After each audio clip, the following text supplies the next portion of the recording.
Justice B R Gavai Bharat के next chief justice of India बनने जा रहे हैं। इसके साथ ही वी आर गवई केजीवाला कृष्णन के बाद भारत के सेकंड दलित सीजेआई होंगे। तो आइए जानते हैं भारत के चीफ जस्टिस ऑफ इंडिया का अपॉइंटमेंट कैसे होता है, कैसे भारत के चीफ जस्टिस इंडिया बनते हैं। चलिए स्टार्ट करते हैं। सीजेआई का अपॉइंटमेंट एक स्पेसिफिक प्रक्रिया के जरिए होता है जो कि मेनली सीनियरिटी पे बेस्ड होती है। आइए इसको हम बहुत ही आसान शब्दों में समझते हैं। जब करंट सीजेआई रिटायर होने वाले होते हैं तो ट्रेडिशन के मुताबिक वो सुप्रीम कोर्ट के सबसे सीनियर जज को अगला चीफ जस्टिस जो है सो बनाया जाता है।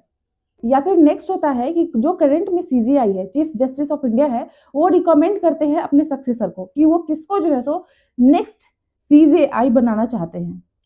उस नाम को वो प्रेसिडेंट के पास भेजते हैं। उसके बाद होता है प्रेसिडेंट का इसमें इन्वॉल्वमेंट। उसके बाद प्रेसिडेंट ऑफ इंडिया उस रिकमेंडेड सीजेआई को भारत का नेक्स्ट सीजेआई अपॉइंट करते हैं under article 124 of the constitution of India. और इस प्रोसेस में प्राइम मिनिस्टर या फिर किसी भी मिनिस्टर का कोई रोल नहीं होता है। मतलब ये कि जुडिशियरी के अपॉइंटमेंट में एग्जीक्यूटिव का कोई रोल नहीं होता है।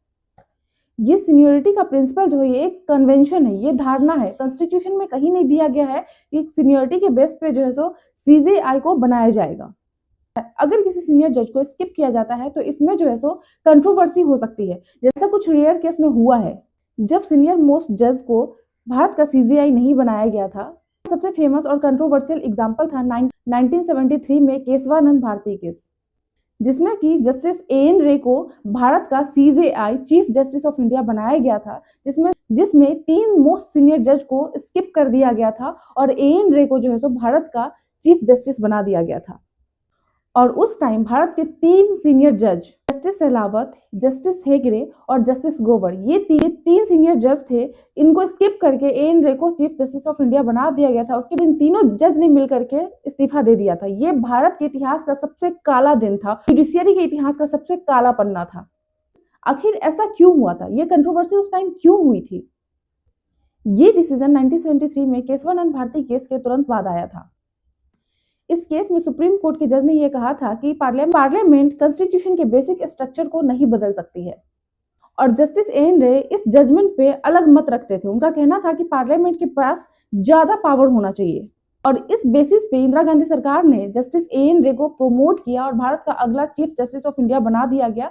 विद उस टाइम सीनियरिटी का कोई ख्याल नहीं रखा गया। इसमें जो है सो ये पूरा एग्जाम्पल ये दिखाता है कि जो जुडिशियरी है उसमें एग्जीक्यूटिव का कैसे रोल गया है। उसके बाद भारत में कभी ऐसा केस नहीं हुआ है।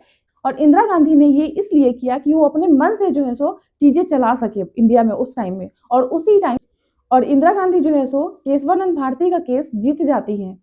और उस टाइम में ये दिखाया गया कि जुडिशियरी जो है सो एग्जीक्यूटिव के सामने झुक गई। और इसीलिए भारत के इतिहास का ये काला पन्ना भी कहा जाता है। जस्टिस एएन रे का टेन्योर जो है सो काफी कंट्रोवर्शियल रहा। लोगों ने केशवानंद भारती का नाम आते ही 1973 की वो ऐतिहासिक घटना याद आ जाती है जब केशवानंद की अर्जी पर सुप्रीम कोर्ट ने संविधान की आधारभूत संरचना को अक्षुण्ण रखने का फैसला दिया था। तब देश की सर्वोच्च अदालत ने कहा था कि सुप्रीम कोर्ट देश के संविधान का गार्जियन है। संविधान में बदलाव तो किया जा सकता है, लेकिन उसकी आधारभूत संरचना के साथ छेड़छाड़ नहीं की जा सकती है।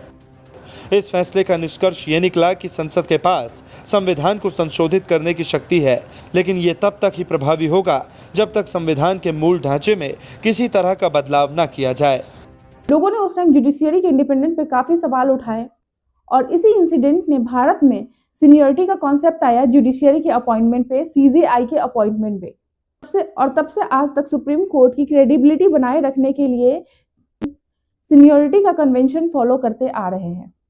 आज की डेट में भी ये देखा जाता है कि सुप्रीम कोर्ट का टसल जो है सो पार्लियामेंट चलते आ रहा है। मतलब दोनों में सुप्रीम कौन है? सुप्रीम कोर्ट सुप्रीम है या फिर जो है सो एग्जीक्यूटिव सुप्रीम है।